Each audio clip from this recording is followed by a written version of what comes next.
Welcome to my YouTube channel आध्यात्म और विज्ञान। इस ट्विन फ्लेम जर्नी में मैं आज एक और नया संदेश लेकर के आई हूँ जो आ रहा है माँ काली की ओर से।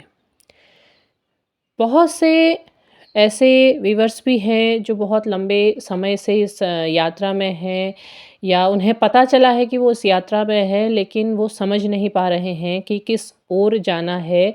क्यों इतना लंबा समय बीतने के बाद भी वो स्वयं को नहीं पा सक रहे हैं। उनके प्रयास वो कर रहे हैं, लेकिन उन्हें लग रहा है कि उन्हें सफलता नहीं मिल रही है।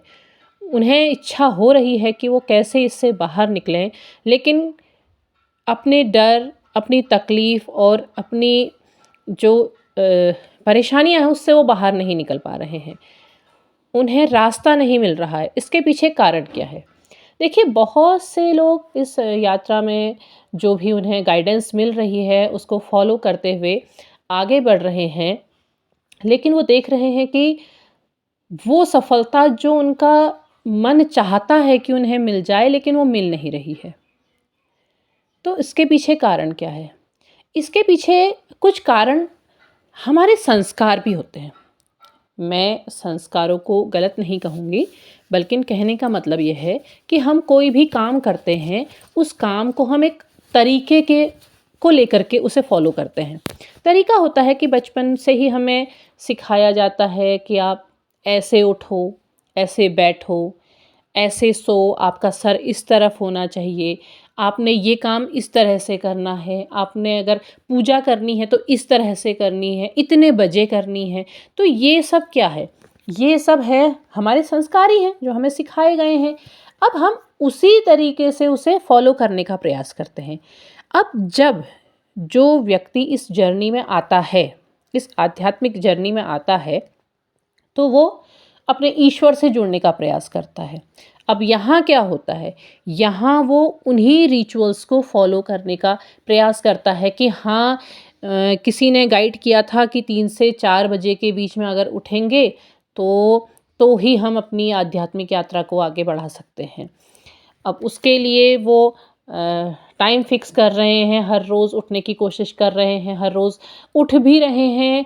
भले ही उनका शरीर मना कर रहा है, लेकिन वो उठ रहे हैं ज़बरदस्ती, क्योंकि नियम बनाया गया कि 3 से 4 बजे के समय पे ही उठ कर के करना है।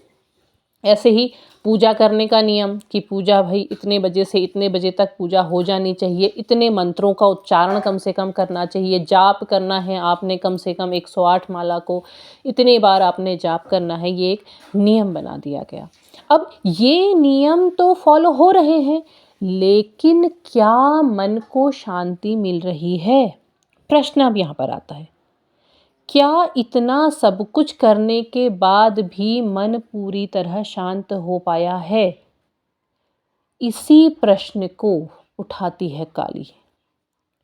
आप काली का स्वरूप, आपने पहले भी मेरे पिछले वीडियो में भी देखा होगा, हमने काली के स्वरूप का वर्णन किया था। आप काली के स्वरूप को देखिए। क्या अगर हम उसको, उस रूप को समाज की पारंपरिक मान्यताओं के हिसाब से स्त्री के रूप के साथ वर्णित करें तो क्या वो सही पाएंगे? अगर हम नियमों के हिसाब से देखेंगे तो हम कहेंगे कि नहीं, ये बिल्कुल गलत है, यहाँ तो स्त्री के पूरे व्यक्तित्व पर ही उंगली उठ जाएगी। तो क्या है, हम उन्हीं चीज़ों को फॉलो कर रहे हैं जो नियम बनाए गए हैं, जबकि काली ने उन्हें तोड़ा। क्यों तोड़ा? क्योंकि वो शक्ति का कौन सा उग्र रूप था। उसने कहा कि हाँ, अगर अत्याचार या कुछ भी अगर बहुत अधिक हो रहा है तो स्त्री को इस रूप में भी आना होगा। उसे दिखाना होगा कि वो शक्ति का स्रोत है, वो शक्ति उसके अंदर है, जिसे आप नियमों कायदों के अंदर बांध करके रखते हैं। अगर वो अपने वास्तविक रूप में आ जाए तो वो सृजन करने वाली के साथ विध्वंसकारी शक्ति भी है। लेकिन वो विध्वंस किसका कर रही है? केवल पाप का, केवल गलत बातों का, जो गलत नियम कायदे हैं उनका विध्वंस कर रही हैं। आपने काली की तस्वीर देखी होगी, जहाँ भी काली की तस्वीर दिखाई जाती है वहाँ पर को शिव नीचे लेटे हुए हैं और उनके सीने में काली ने पैर रखा है और उनकी जीभ बाहर निकली है। अब अगर हम इस तस्वीर का विश्लेषण करें हम अगर एक देखें, एक दृष्टिया इसका अर्थ निकाला जाता है कि जैसे ही जब काली का क्रोध बहुत अधिक बढ़ गया था तो उन्हें शांत करने का कोई मार्ग नहीं था, तो शिव उनके मार्ग में आ गए और जब उन्होंने शिव के सीने में पैर रखा तो उनकी लज्जा से जीभ निकल आई। उन्हें एहसास हुआ कि मैंने क्या किया। एक अर्थ ये है। अब एक अर्थ ये भी समझिए कि जब शक्ति अपने उग्र रूप में होती है तो उस शक्ति को कंट्रोल करने वाली मस्कुलाइन एनर्जी भी उनके सामने कुछ नहीं होती है। वो एनर्जी भी उनके चरणों के नीचे आ सकती है। वो शक्ति का रूप, वो शक्ति है, वो बहुत परम ऊर्जा है, बहुत शक्तिशाली ऊर्जा है। क्यों? क्योंकि वहाँ पर उन्हें उस शक्ति को के सामने और भी कुछ नहीं टिक सकता है जब वो अपनी वास्तविक शक्ति का एहसास कर सकती है, और अपनी वास्तविक शक्ति को कंट्रोल करने की ताकत भी उन्हीं में होती है। उन्होंने नियमों को बिल्कुल त्याग दिया। उन्होंने कहा, काली का रूप कब काली के रूप में आया? जब असुर स्त्री को केवल भोग्या के रूप में देख रहे थे। आप अगर देवी महात्म्य पढ़ते हैं तो आप देखते हैं कि देवी बैठी हुई थी और शुंभ निशुंभ इतने ज़्यादा उन पर आसक्त हो गए कि उन्होंने कहा कि नहीं, तुम हमारे भोगने लायक हो। तो क्या वो केवल भोग की वस्तु है? क्या केवल भोगने के लिए ही उसका निर्माण हुआ है? उसने उस रूप को त्याग करके काली का रूप धारण किया। अगर स्वीकार कर सकते हो तो इस रूप को भी स्वीकार करो। त्याग दिए काली ने वस्त्र,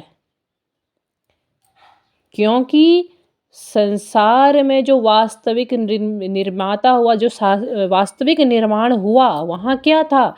बच्चा जब जन्म लेता है वो वस्त्रों के साथ जन्म नहीं लेता है, वो अपने वास्तविक रूप के साथ जन्म लेता है।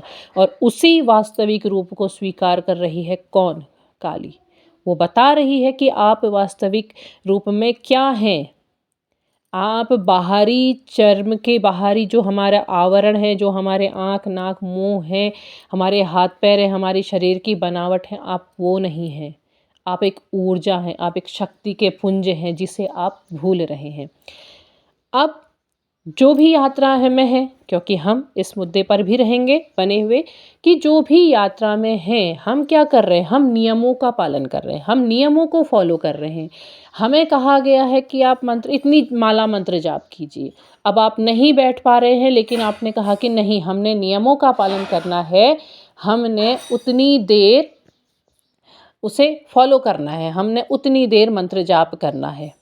दूसरी ओर क्या हो रहा है? दूसरी ओर आपसे कहा जा रहा है कि आप पूजा पाठ कीजिए।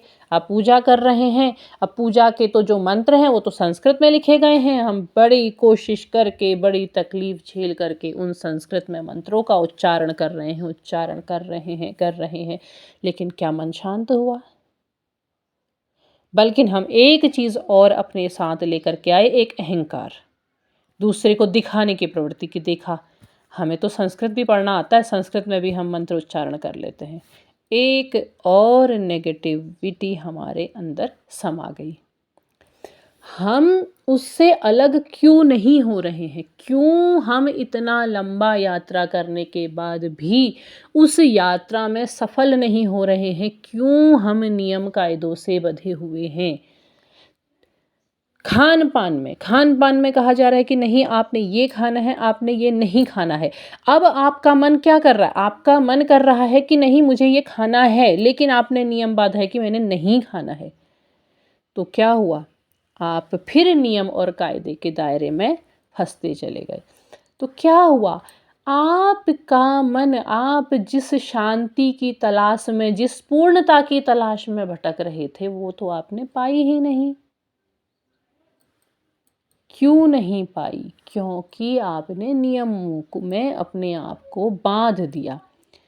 आपने उससे मुक्त होकर के नहीं सोचा। काली को देखिए, काली ने कहा कि रक्त बीज का संहार नहीं हो सकता है, तो उन्होंने सारा रक्त पी लिया, मांसाहार किया, गलत हो गया। अरे, उन्होंने कायदों को समाप्त किया। क्योंकि अपने आप को, अपने अस्तित्व को पूरी तरह पहचानने के लिए पहले हमें अपने कायदों, अपने नियमों को अलग करना होगा। आपने ध्यान करना है, आप ध्यान कीजिए, तब कीजिए जब आप उसे कर सक रहे हैं। आप 3 से 4 बजे नहीं उठ पाते हैं, तो मत उठिए, क्योंकि आपका शरीर कह रहा है कि मुझे इस समय आराम करना है। जब आपकी ऊर्जा उस जगह पे जाती है, तो 3 से 4 बजे आपकी जो घड़ी है, जिसे कहते हैं बायो क्लॉक, आपकी शरीर की जो घड़ी है, वो आपको अपने आप उठाएगी। आप खुद उठेंगे, आपको पता भी नहीं चलेगा और बिल्कुल फ्रेश उठेंगे, आप जैसे पूरी नींद आपकी पूरी हो चुकी है, आप वैसे उठेंगे। तब आप जो करेंगे बहुत अच्छे तरीके से करेंगे और बहुत बेहतरीन ढंग से कर पाएँगे। आप पूजा करने बैठ रहे हैं, आपसे संस्कृत में उच्चारण नहीं हो रहा है, मत कीजिए। प्रेम से ईश्वर को समर्पण कर दीजिए, प्रेम से उनका नाम, वहाँ से नियम नहीं बनते हैं, ईश्वर नियम नहीं बनाता है, नियम इंसान बनाता है। आप प्रेम से उनका नाम लीजिए, आप प्रेम से उनके सामने बैठिए और अपने जो भी आपके भाव आ रहे हैं उनको देख के वो भाव उनसे जोड़ दीजिए। जब भाव जुड़ गए तो ईश्वर से आप ऐसे ही जुड़ गए। तो आप खुद देखेंगे कि पहले आपको शांति थी या अब आपको शांति मिल रही है।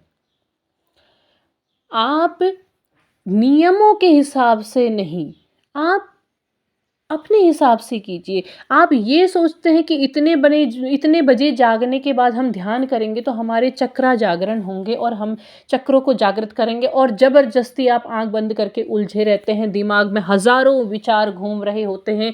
आप अपने अंदर भी ग्लानि महसूस करने लगते हैं कि आखिर ये विचार हमारे मन से जा क्यों नहीं रहे हैं। आप ज़बरदस्ती उन्हें धकेलने का प्रयास करते हैं और वो उतनी दुगनी ताकत से आपकी ओर को बढ़ते हैं।